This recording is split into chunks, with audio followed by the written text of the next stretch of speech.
welcome everyone. So glad you're joining us for our November SalesPad webinar.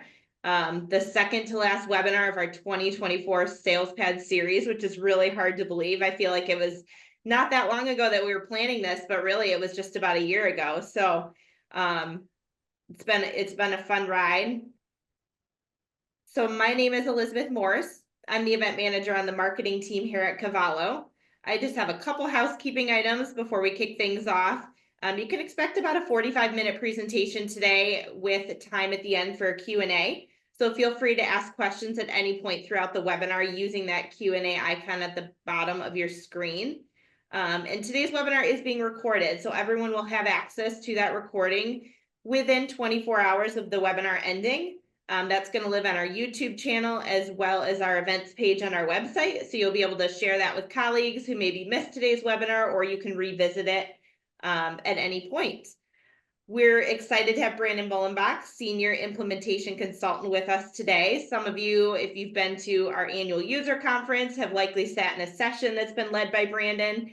He's been at Cavallo for quite some time, and I won't steal too much of his thunder. I'll let him introduce himself, but he's going to dive into how you can be more profitable with every order that goes through your system by gaining more control over your system. So I would consider him an expert.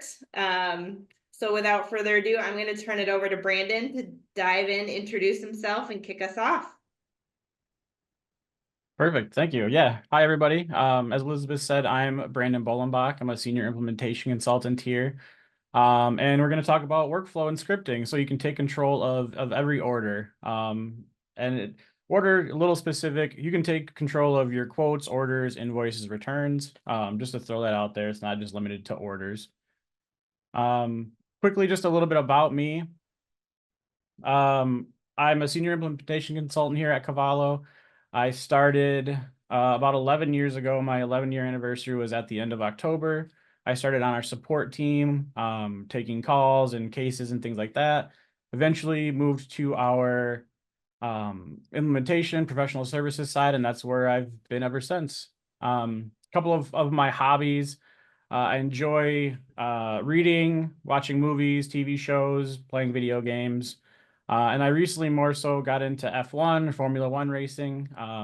Probably during COVID, there wasn't much else to do, so I just happened to find that and kind of got involved and got interested and been watching it ever since. To kind of jump into this here, this is just a brief overview of our agenda, what we're planning on covering. I'm going to go over a brief workflow overview, dive into some of our workflow plugins and rules, explain what those are, how those interact with the workflow, get into some workflow scripting. So we do have, for those that are familiar with SalesPad, we have scripting kind of all over the place, but we do have a couple that are really geared towards and more specific to the workflow side of things. So I'll jump into those. We'll briefly talk about and get involved in some automation agent stuff that ties directly to the workflow portion of it. And then we'll get into the Q&A session. So to start things off here, just what is workflow? So workflow is going to provide a method to standardize and define the process sales documents go through. It's going to allow repeatable steps or provide repeatable and consistent steps. And what that's going to do is it's going to limit unexpected results as your documents are going through the process.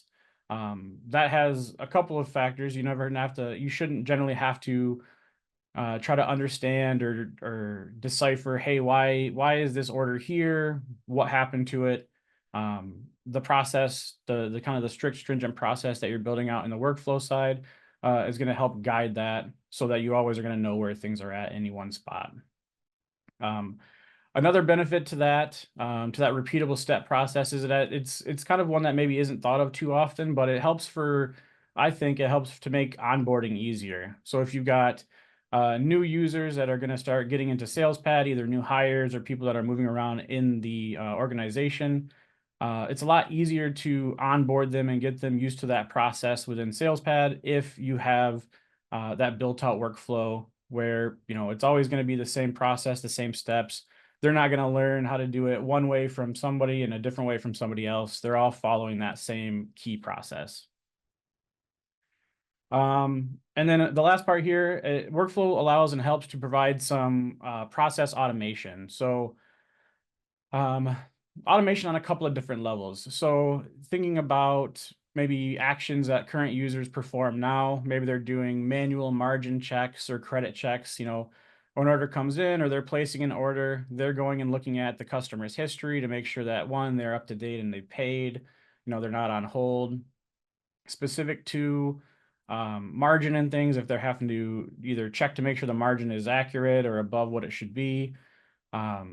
Back order management, making sure, hey, I've got to make sure that these orders are back ordered or that they're going to where they need to be, as well as just helping to automate printing, emailing, that side of things. So those are just a couple of steps, kind of high level of what some things we can automate.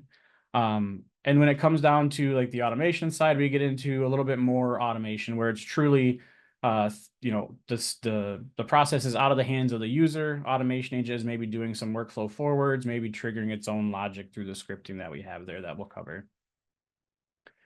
And quickly, I figured this was a good spot to put this. We do have a comment from an existing customer, a quote from a customer about how they've utilize workflow and how the workflow has helped them within SalesPad achieve certain things. So their quote at the bottom here, we've had 84% growth in the last 2 years without having to add employees to handle it. We're able to do it with workflow modifications and automation agent, workflow and profit manager. It's one of those, oh, we can do this, but what else can we do situations now? So because they've been using it, they know, they can continually kind of push the envelope of what they're able to do. Hey, we were able to streamline and make this process more efficient and easier. We're taking steps out of users' hands so that maybe they're able to provide customers with, a little bit more hands-on attention, things like that. And that comes from C. Bennett Building Supply. So appreciate them saying, kind words and nice things about the workflow, and glad we're able to help them, and glad to see that we can, goes to show what we can help you guys with along the road. To dive into a little bit more about workflow, and we'll touch on this in a little bit more detail on the demo. But I usually consider workflow to be made up of 3 different parts. You've got your queues at the very top. So this is how you can group and organize your sales documents. Our queues are the same as the GP batches. So if there are, users on the call that haven't, or users on the webinar that haven't really utilized SalesPad yet for the workflow, we utilize the built-in GP function of the sales batches. What we do is kind of make them interconnected. So instead of users kind of picking them up and picking documents and moving them into queues willy-nilly, there is a set workflow or flow process that we build out utilizing those workflow queues or those workflow batches. So you kind of hear that term, you're going to hear it back and forth, queues, batches. It means the same thing. It's a GP batch. Right after the queue side is our plugins. And the easiest way to think of a plugin is going to be that it performs an action. It's performing some kind of action. I'm going to dive a little bit more deeper into those on the next slide here. But as a document is moving through workflow from one batch or one queue to the next, we have the ability to trigger what we call plugins or workflow plugins. And again, they're going to trigger an action to do something on your sales documents as they're moving through the workflow. And then finally, the last thing are the workflow rules, and those are going to control what queue a sales document moves to. Probably one of the biggest aspects, I think, of what makes workflow so useful and so powerful is the use of the workflow rules. The easiest way to kind of think of it is like your business rules, your business logic. This is going to be how we are automating some of the tasks that end users maybe currently have to do, as I mentioned earlier, like the credit holds or the margin reviews and things like that. And I did include like a brief little diagram or flow chart of sort of how the workflow rule works. So you can kind of think of your workflow, if you think of it as just a straight line path, anytime you come up to a workflow rule, the path might fork. So in my case here, you start out in new order and you'd move it to the ready to pick. Ready to pick would be where the system would expect it to go if everything is fine. but you can see in between new order and ready to pick, we have a workflow rule called over credit limit. If that customer for the order being processed is over their credit limit, instead of going into ready to pick, we're going to fork the road in a sense and move it into credit hold. That's going to do a couple of things. I mean, we can trigger other actions. As I mentioned, we can trigger plugins. Maybe we want to send an email to our AR team to check into this customer because, hey, there's an order that's in credit hold. Is this customer, not paying? Have they paid in the checks on the way? What should we do with this order?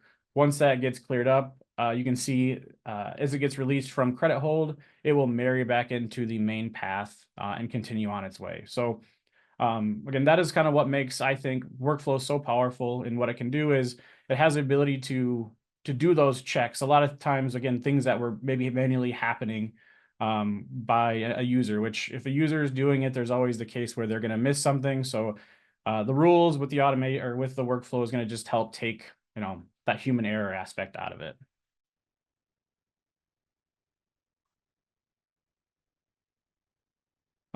So yeah, the next thing here, to break down just the plugins and rules. So I mentioned earlier, our plugins are an action that we can perform. So I listed out here just some of the more commonly used plugins / actions that we have that are used, as I'm setting up workflow for clients. So smart printing is our way of auto emailing, auto printing. So if you want to pick tickets to the warehouse automatically as documents are flowing through, or you want to automatically send an email to send an email confirmation to the customer, letting them know that, hey, we've got your order.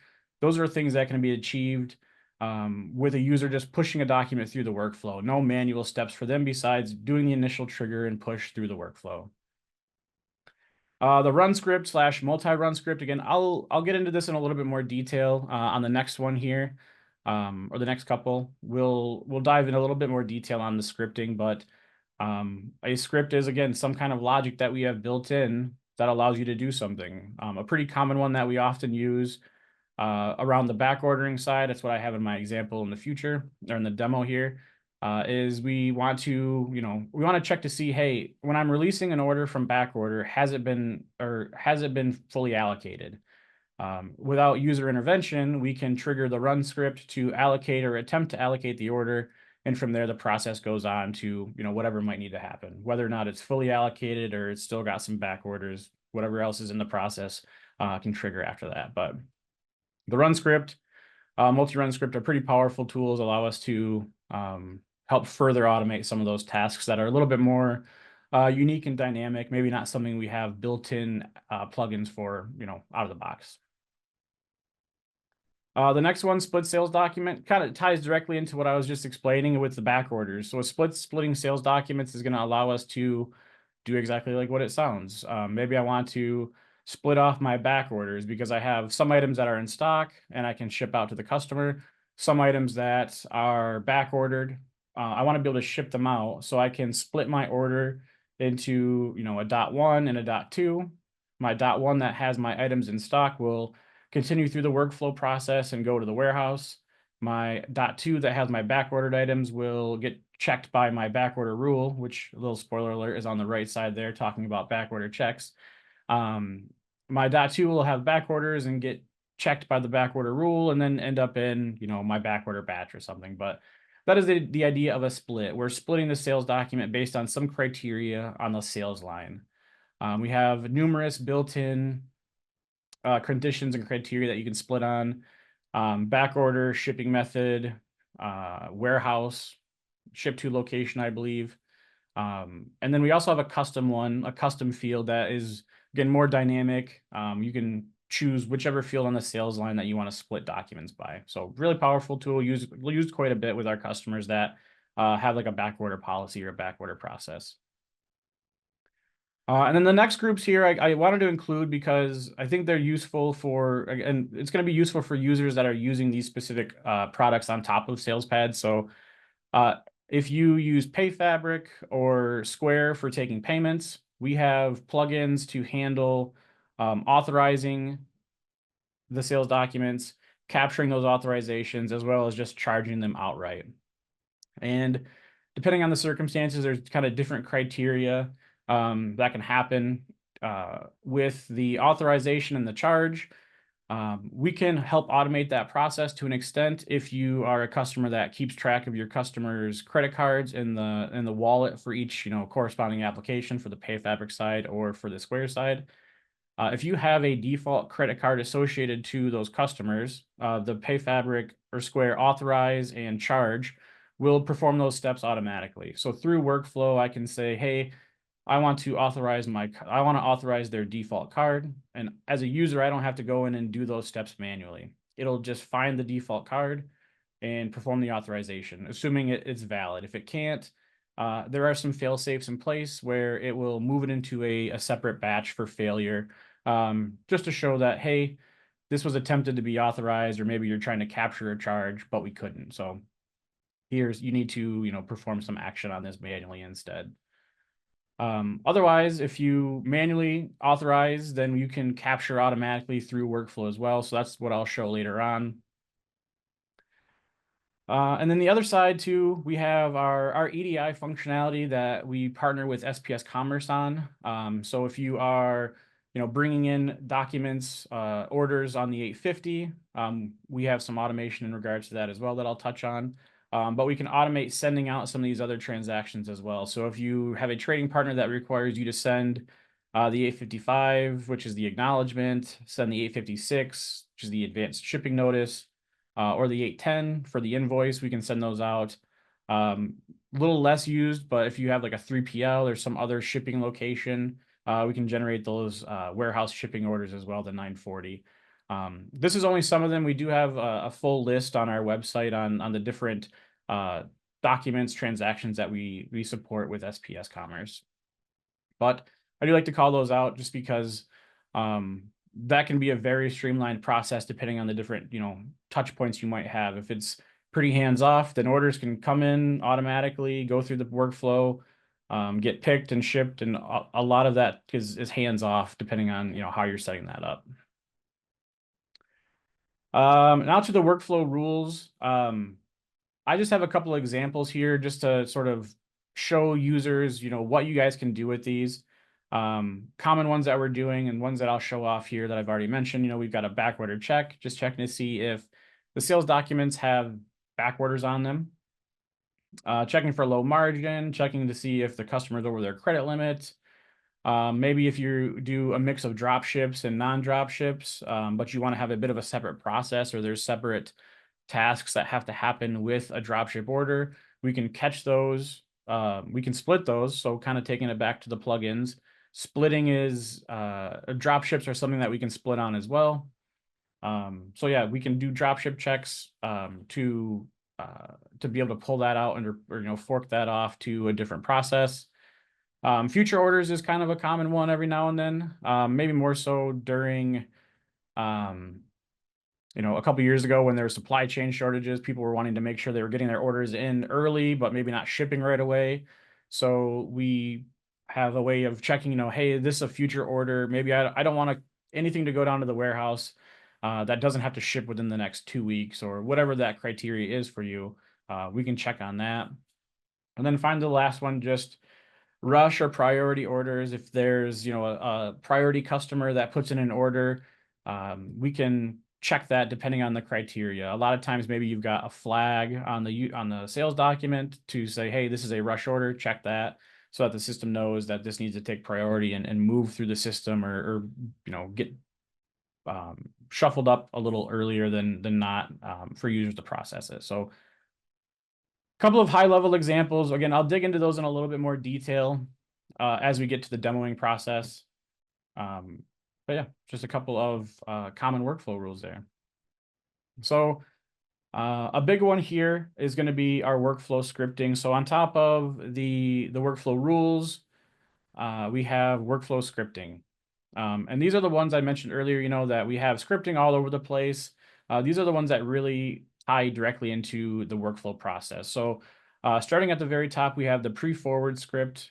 And what this is going to do is it's triggered when a document is forwarded through workflow. So anytime, if you are, customers that have existing workflow, anytime you guys hit that release button or the forward, whatever that button is to you, with that green arrow in the upper right corner, when you click on that, this script is triggered. A couple of caveats to that is this is one of the ones that is not defined within the workflow. It is set up in the settings and isn't, again, referenced in the workflow. It just happens anytime the release button is triggered. And this is just a single script. So a lot of times what we'll do is, again, because it's going to trigger at every step of the process, is we will sort of block out sections of the script to run at certain times.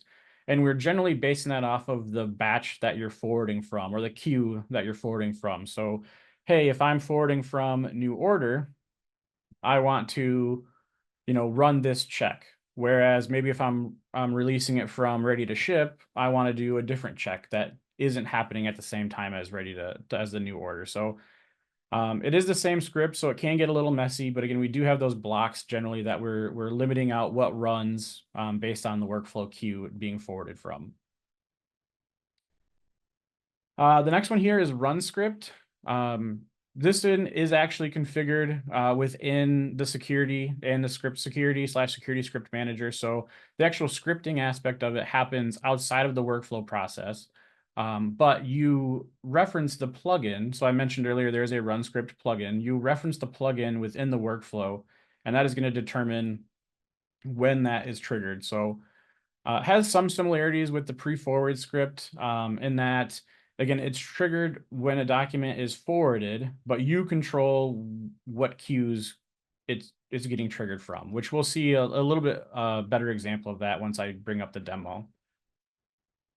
The other way that it's similar to the pre-forward script is that it is, again, just one single script. So anytime you have it triggering the run script set up in your workflow, whether or not that be, again, new order or later on again and ready to ship, similar to what I mentioned for pre-forward, it's going to trigger that same run script. And to make sure everything isn't happening at the same time, we do the same thing or similar things that we're doing on the pre-forward script, in that we are sort of blocking out the different chunks in the script and having them trigger based on the specific batch or queue designated in workflow to have that rule trigger on. So the entire script is checked, but only parts that meet the criteria that we've built into it are going to trigger each time. And then finally, the last one here is the multi-run script. So this is also going to be triggered from the sales document or from the workflow. You have a little button on the sales document screen to trigger it, but this is a little bit different from the normal run script. So it shares the fact that you trigger this run script through the workflow. So it is a plugin that is available to you to specify on your workflow. And that's where it departs. The differences are, or the likeness changes there. The multi-run script is not just one single script. It is a script that you can create as you need them, and you're basically making that script do one specific thing. So I mentioned in here, it allows for compartmentalizing the script. So what that's going to do is it's going to make it easier a couple of things. It's going to make it easier to change the script without causing issues with other parts of the script. So again, the run script is going to be just one long, big script that has these different parts into it. If you change that, it could affect parts of it that you weren't anticipating. The nice thing about the multi-run script is, again, each little block or each script is its own entity. So when you're making an update, you're only going to update that one part, and you don't have to worry about maybe something else further up in workflow that's also triggering a run script and causing issues with that. The other nice benefit to it is as you're creating these multi-run scripts, you're giving them a unique name when you're setting them up, and then that unique name will show up in your workflow screen. So we'll see that again as well, but what that lets you do is it gives you just a little bit more visibility into what it's actually doing, assuming you're naming it, in a way that matters and makes sense. At a glance, I can say, oh, hey, at this part in the workflow, I'm triggering my allocation script, my allocation multi-run script. Based on that, I should know exactly what that's doing. I don't have to, see, oh, it just says run script. I don't know what it's doing at this point. Let me go into the run script and dig through the code, excuse me, to see what it's doing. So it's going to make it easier to make a change and have the script do just one specific thing without possibly affecting your other ones. as well as just making your workflow a little bit more readable if you are triggering run scripts and things like that frequently. And finally, the last thing too, the run script and the multi-run script I mentioned, those can be triggered from the sales document as well. So instead of just triggering them from workflow, a user can manually trigger those within the sales document little actions dropdown. A benefit to the multi-run script is, again, you're giving it that unique name. So now you actually have the ability to essentially create unique buttons in SalesPad and have that button do some specific task. It's really going to run whatever you have entered in that script. So a kind of nice little side benefit of using the multi-run scripts. So which I'll show those off too once we get to the demo portion. And the last thing here is automation agent. So I wanted to just call out some of the specific things that automation agent can do in regards to workflow specifically. So for those that aren't aware, automation agent is it's a couple of things. It is our way of automating certain tasks. So you create a job, and that job is going to perform a task, and you can schedule that job to run that task at a set interval. You can get really granular with the scheduling, but it is a way to automate those. The jobs that you have available to you to perform those tasks are going to be your batch forward, which is exactly what it sounds like. You specify a batch/queue or a list of batches and queues that you want to forward. And what that's going to do is attempt to forward that entire batch or all the documents in those batches that are selected and push those through workflow. There's some good and bad to that, which I'll get into in my last point, but that is what that job is doing. It is taking every document you have in the selected batch and attempting to forward that through workflow, at which point it will go ahead and trigger any of your plugins and rules that you already have built out. I'm touching on this next one, business object batch forward. For those that are maybe unaware, we have workflow. We've had workflow for a really long time around the sales side of it. Within the last several years, it's been a while now, we've added workflow to other transactions other than just sales. So now you can do, purchase order workflow, assembly, bill of material workflow, vendor, customer, item, workflow, kind of all over the place. We consider that to be called business object workflow.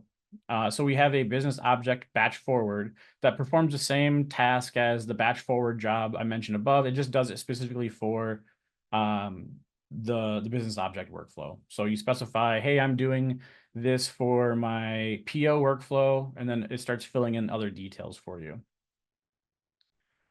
The next one's transfer to invoice, transfer quote to order. They're pretty self-explanatory. Your transfer quote to order, which is relatively new, is going to allow you to specify a batch or batches to find quotes in, and it will, when it runs, attempt to transfer those quotes to an order. Same goes for the transfer to invoice. It's going to find the orders that are listed in the batches that you specified, and it's going to attempt to transfer those orders to invoice. And then finally, the last one here is going to be a script. So we have a scripting job, again, that you can schedule as you see fit to run at pretty much any interval you can think of. And that is a really open-ended script.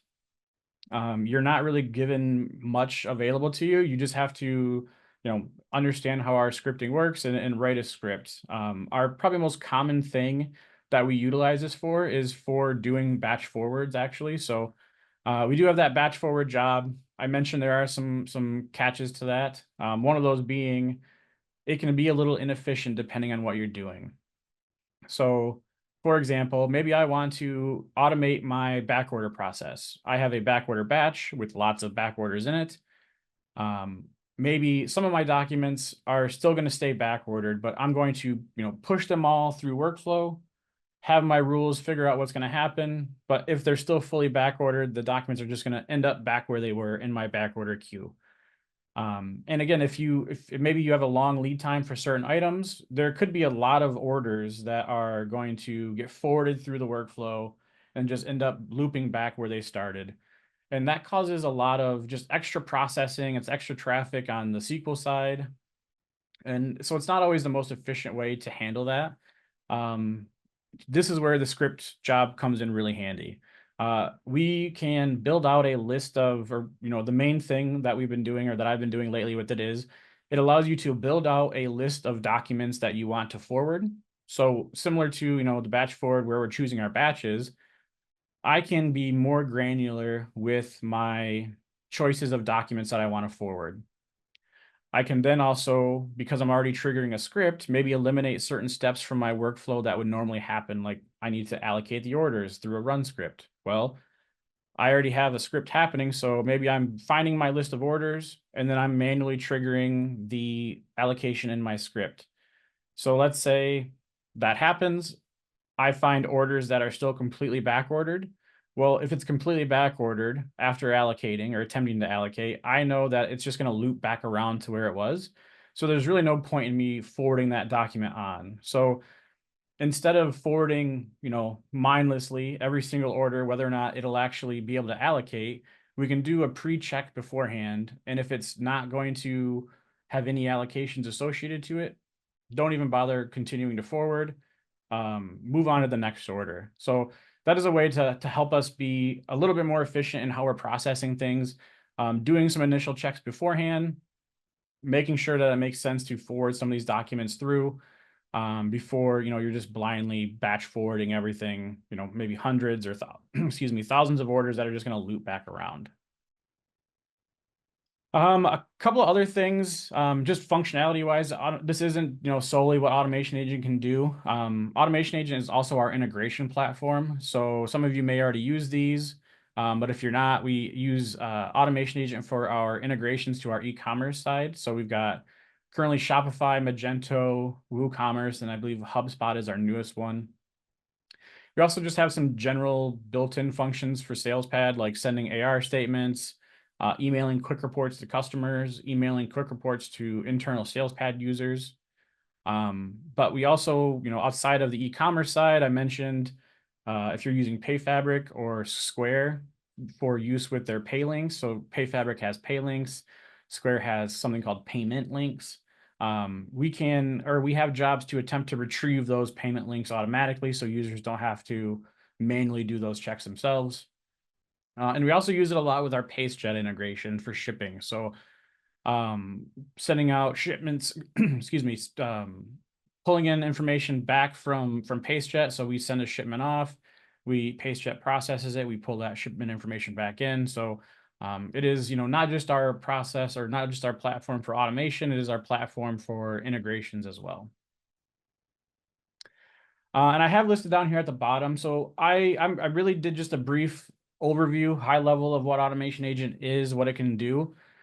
We had a previous webinar from one of my colleagues on my team, Kevin Albee, called Automate Key Processes, Communications, and Internal Reporting. So that happened August 15th, a couple months ago. So that is available now on our YouTube page.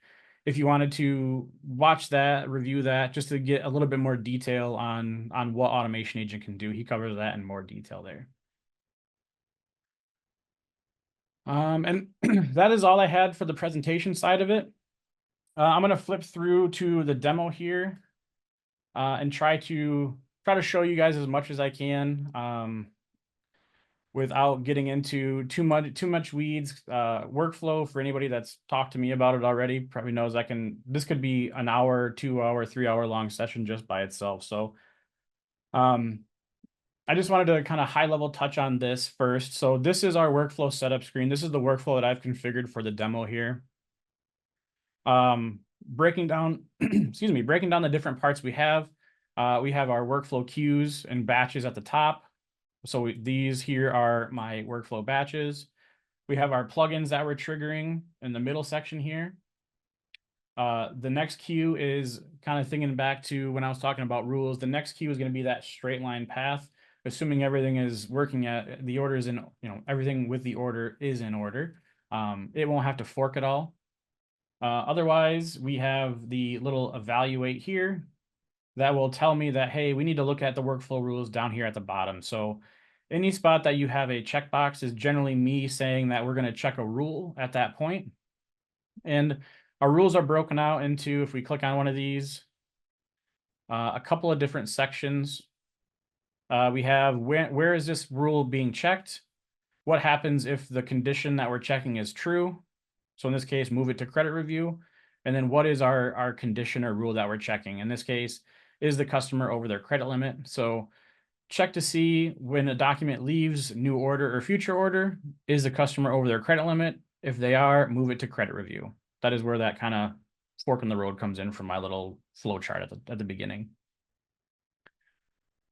A couple of things here just to call out.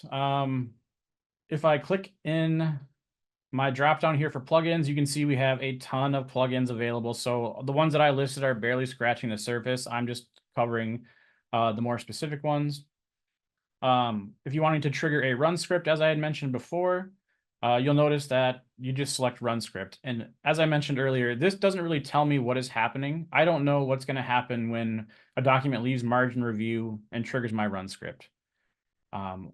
One of the ones that is a multi-run script, they are formatted like this. So you can see sales document multi-run scripts, and it has the name that I put in front of it, or I put for it at the beginning. So when I know a document leaves back order and is triggering the allocate sales order multi-run script, it's a pretty good assumption that, hey, this is going to attempt to allocate the order before moving it on to the next stage. Or another one that I'm using is specifically for saving drop ships. There's reasons we would want to do that.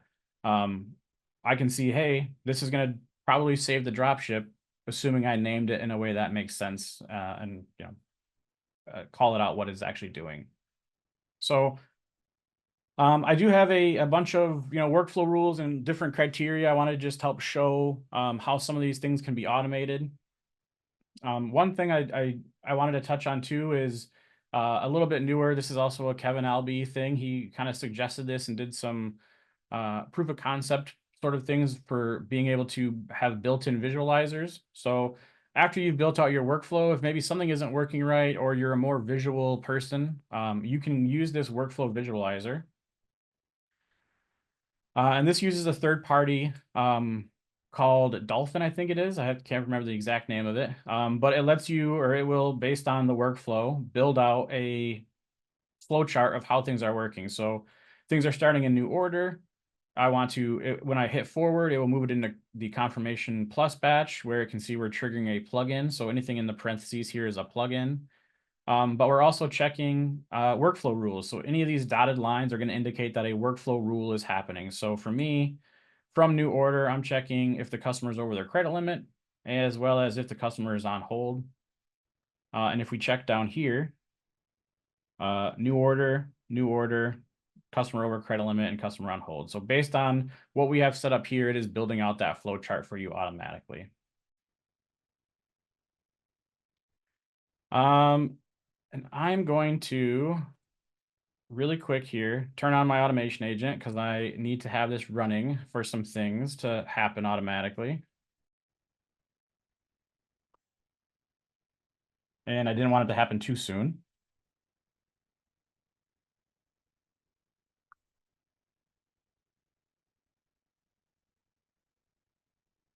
I think I missed my window. We'll have to restart. We'll have to manually do that. I had to do it within a minute.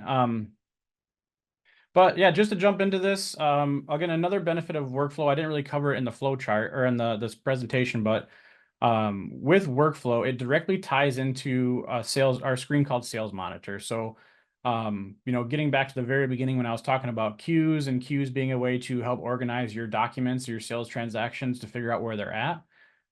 Here you can see I have my different queues are listed on the side here. Whichever ones are checked are the ones that I'm showing in my left side here, or on the right side here.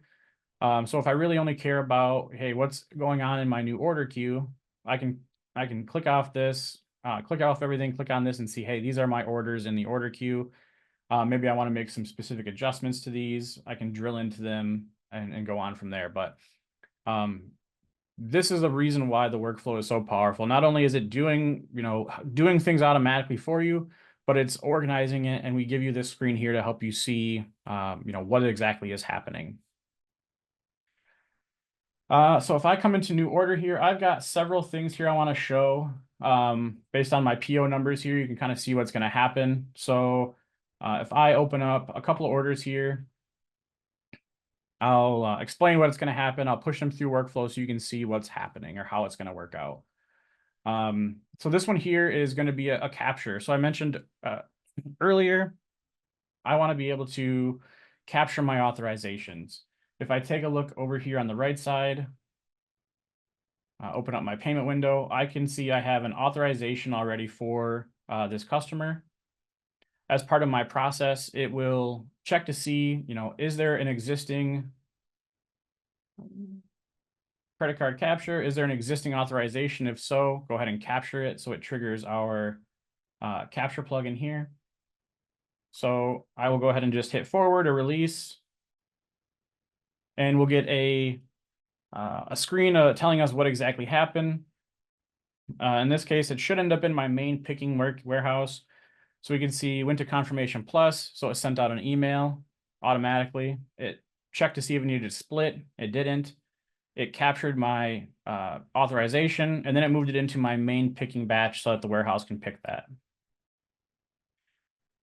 If I click into this little part here gets updated once you close out of the order. But here we can see instead of it being a book, it shows that it's a ship and no longer has an amount remaining because I captured that full dollar amount there. So if I wanted to, I could continue to forward this through workflow. I don't have any special steps after that until it gets into the ready to invoice.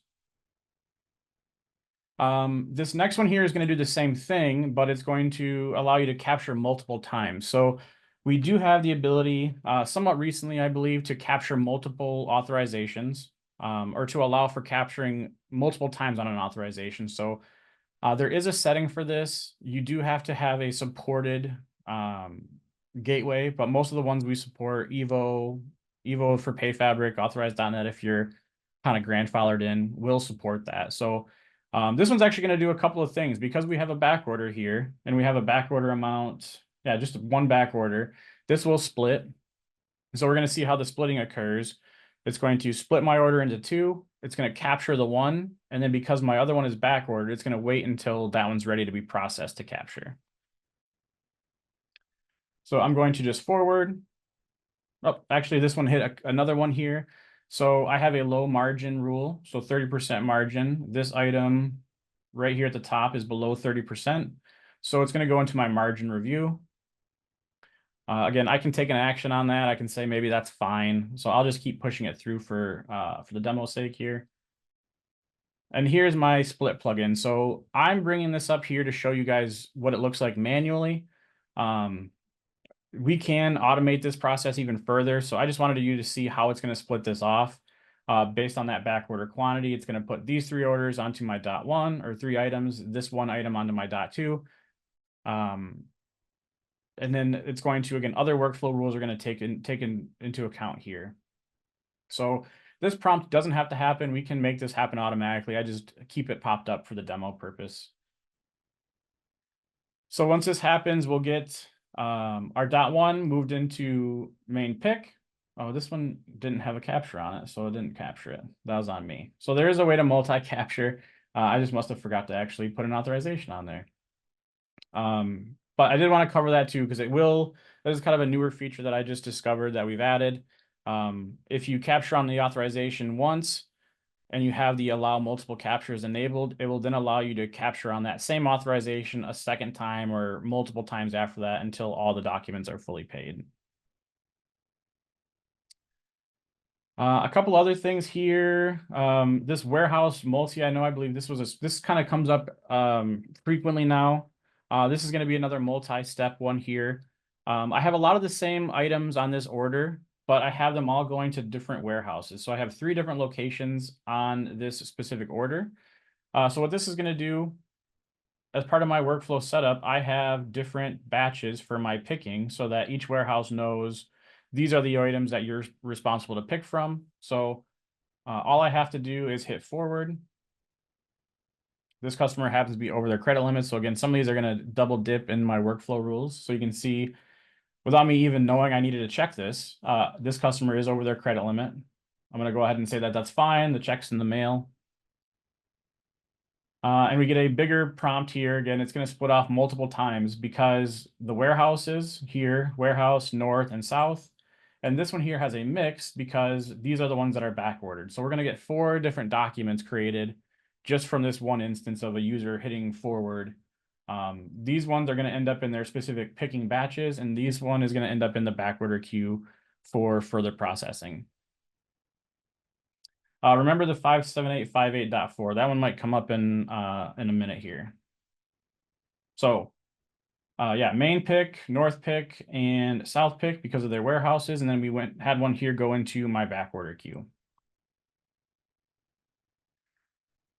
And then if I refresh, so I don't have this set to automatically refresh. So if I refresh, we should start seeing there were 15 in here. Now there are only 12. My back order has several additional documents now, including my .4.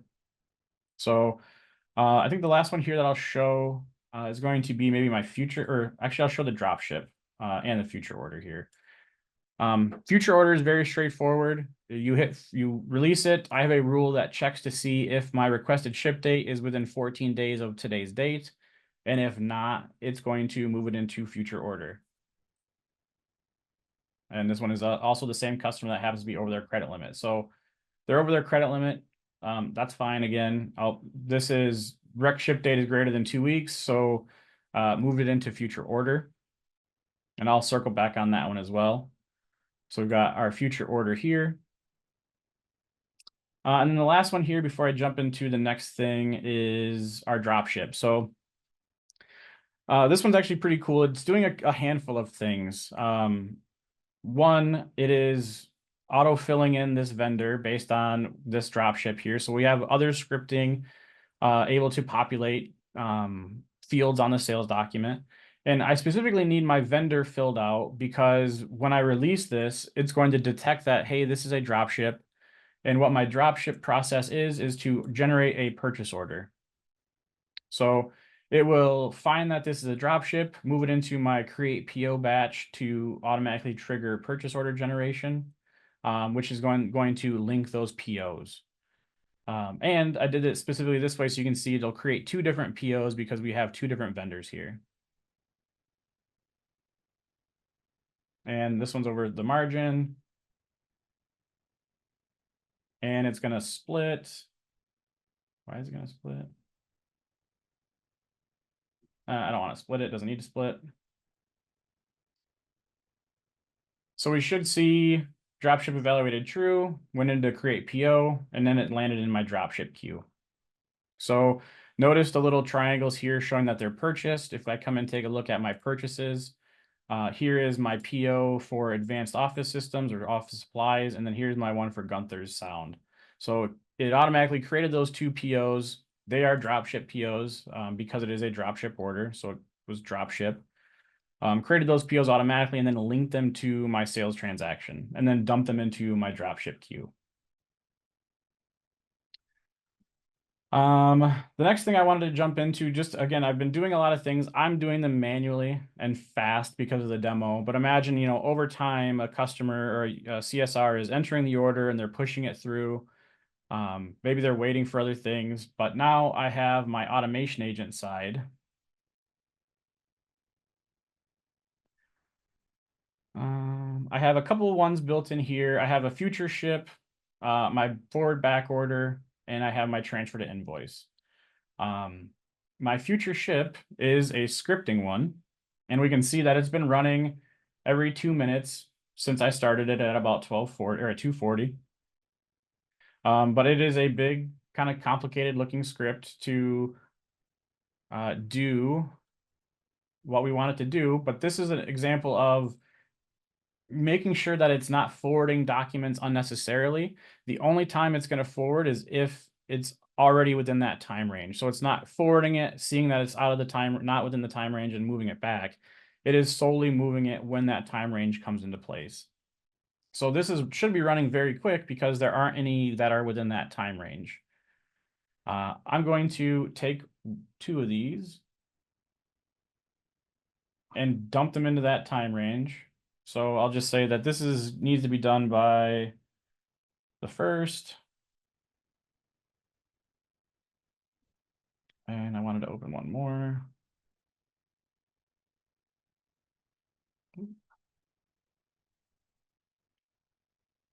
This one I'll put as the first as well. And I'll close these out and I'll just let that run. So as we're going through, I'll show you the back order one. I mentioned earlier, I haven't refreshed this specifically. We've got a couple of orders sitting in our back order right now, but my back order rule should be running every minute. For demo purposes, normally you're not obviously going to need it to run that often. But if I refresh this now, still shows that they're all in there.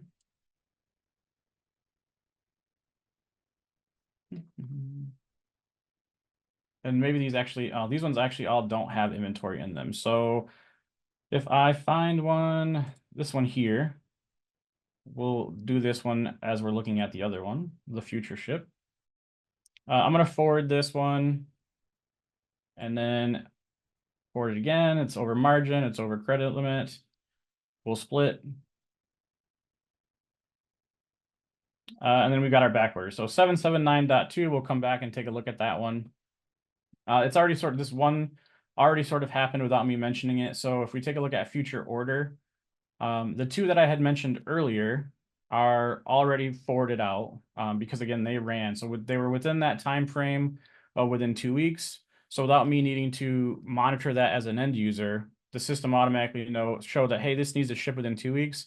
So go ahead and move those to the batches that it needs to, which it should have moved those into like the main pick, for example, I think it was. The last one here that I wanted to show was just the workflow or the transfer to invoice. I just have to change the schedule here and I can show it off at the very end. 8 PM, run every minute.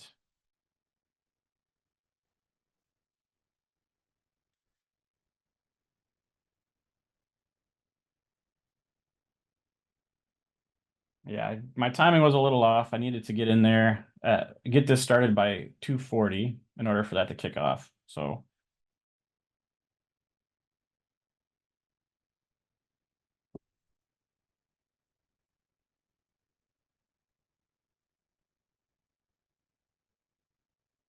one thing I'll show you that I have that's been happening kind of behind the scenes as I've been pushing those through, and I want to make sure we're monitoring. Oh, actually, it did happen. I must have caught it. So our ready to invoice, anything that was in ready to invoice automatically transferred to invoice. And so with the invoicing side, as well as with the order confirmations, order shipments, those things are getting emailed or sending emails out automatically. So to just show you that quickly.